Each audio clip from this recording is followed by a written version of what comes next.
Et salut tout le monde, j'espère que vous allez bien. Aujourd'hui on continue notre série avec comparer plusieurs sets de la gamme Lego Star Wars.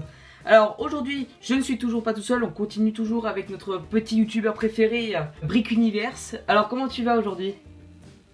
Bah très bien, et toi? Eh ben écoute, moi ça va super. Alors dis-nous ce que nous allons faire aujourd'hui sur cette vidéo. Donc on va continuer nos fameux épisodes des comparaisons Lego. Après le Star Destroyer Impérial et celui-là du Premier Ordre, le A-Wing UCS et le A-Wing de 2013. On va comparer le AT-ST Raider de la série The Mandalorian et le AT-ST Impérial. Voilà, donc plutôt intéressant. Ouais, exactement, ça va être vraiment intéressant pour cette série. Alors, ce que je te propose déjà, c'est que tu vas présenter en premier ton set et après, ça va être à mon tour. D'accord, donc on va d'abord s'intéresser au niveau mini-figurine. Donc c'était la première fois qu'on avait la figurine du Mandalorian, donc c'était surtout pour ça que je l'ai acheté. Et je pense vous aussi, si vous l'avez pris, c'était surtout pour l'avoir. En plus, il disait qu'il allait pas avoir d'autres sets, donc sans le bébé Yoda, donc on voulait au moins avoir cette figurine, donc c'était déjà intéressant pour ce côté-là. Après, on a sa collègue, donc Cara Dune, qui est vraiment super bien fait là aussi. De Klatooinian Raider qu'il y a dans l'épisode 3. Et justement, donc je vais les enlever. Donc bien évidemment, ils sont plein de détails. Et là, donc, ce qui nous intéresse pour cette vidéo, c'est le AT-ST Raider. Donc c'est un peu une reprise du AT-ST Impérial, mais qui a été repris justement par ces Klatooinian Raiders qui l'ont modifié sur cette planète. Donc je sais plus exactement le nom, mais je sais que c'est dans l'épisode 3.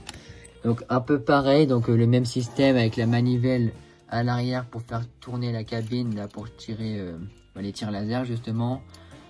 Les jambes, donc c'est construit exactement pareil, donc ça va vraiment super dur. Je sais pas si tu es d'accord avec moi.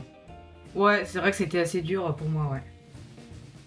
Mais après au moins ça tient bien, mais c'est sûr que c'est un peu difficile. Après donc il y a vraiment plein d'autocollants, donc ça c'est un peu le point négatif de cette boîte. Sur les pieds là il y en a de tous les côtés, le haut des jambes pareil, en haut la cabine, enfin il y en a partout. Donc ça c'est un peu le point négatif de cette boîte, tout comme celui-là de l'Empire, je crois qu'il y en a pas mal aussi. Donc on peut tirer aussi les pièces à ressort à l'avant. Après on a aussi là de quoi tirer avec ça, pareil là, la petite tourelle sur le côté. Donc pour l'intérieur, donc pour les figurines on ouvre ici pour aller à l'intérieur. Et puis pour nous, pour avoir plus d'espace et d'accès à l'intérieur, c'est par le dessus. Donc là on a un petit blaster laser et puis la cabine avec la pièce imprimée, ou c'est un sticker, je sais plus. Mais de quoi mettre une mini figurine à l'intérieur. Et après on referme et tout.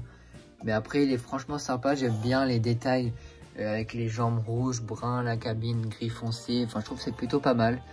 Et quelques pièces grises comme ça par dessus pour faire une couche en fait de métal différent dessus. Enfin c'est plutôt intéressant, moi je le trouve vraiment très sympa. Et du coup j'ai pas celui-là de l'Empire, donc on va laisser parler Dany pour nous faire la comparaison avec celui-là de l'Empire. Ok, c'est parti. Alors comme vous pouvez le voir, il ne change pas vraiment contrairement à la série du The Mandalorian. Donc ça reprend exactement la même chose, sauf qu'il y a 2-3 petits trucs qui changent. Alors on va parler des figurines. On retrouve Baz Maldus dans The Rogue One, voilà. On retrouve un soldat rebelle et bien évidemment un petit pilote de TRTT. Donc si vous avez besoin de plus d'informations, j'avais fait une review sur le TRTT, donc je mettrai les liens dans la description. Alors le TRTT, donc le voici, donc c'est celui de l'Empire. Alors comme vous pouvez le voir, il est carrément tout gris, contrairement au Mandalorian, c'est tout rouge. Alors on peut voir que les détails sont présents. On a des blasters, hein, un de chaque côté, un lance-roquettes et deux blasters frontaux. On retrouve bien évidemment deux missiles à ressort, un de chaque côté. Après, là, on retrouve la tête. Bien évidemment, comme dans le tien, il y a toujours la petite manivelle qu'on retrouve à l'arrière pour bouger la tête. Donc tu peux faire 360 degrés sans aucun problème.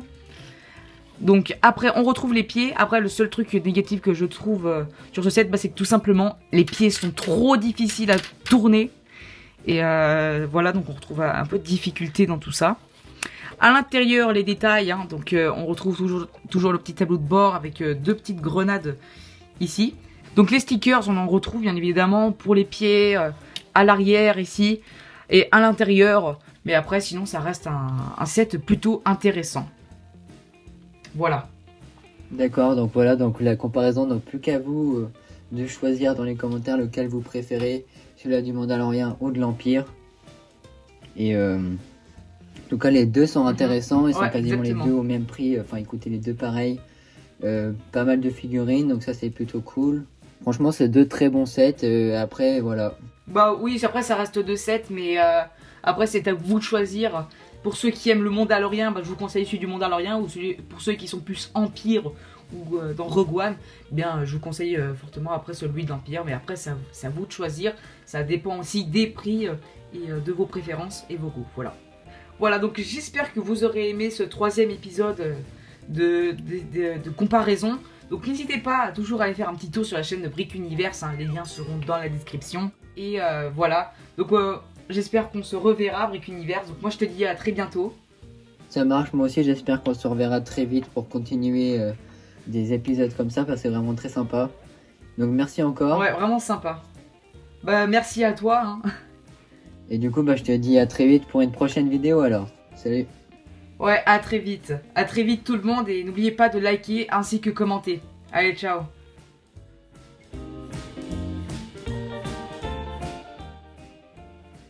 Voilà, j'espère que ce format t'aura plu. Si jamais tu veux voir l'épisode 2, le A-Wing de la version 2013 vs le A-Wing UCS, fais faire un petit tour sur la chaîne de Brick Universe, car l'épisode 2 se trouve sur sa chaîne. Donc n'oublie pas de s'abonner à sa chaîne et à la mienne. Et moi je vous dis à très bientôt. Allez, au revoir.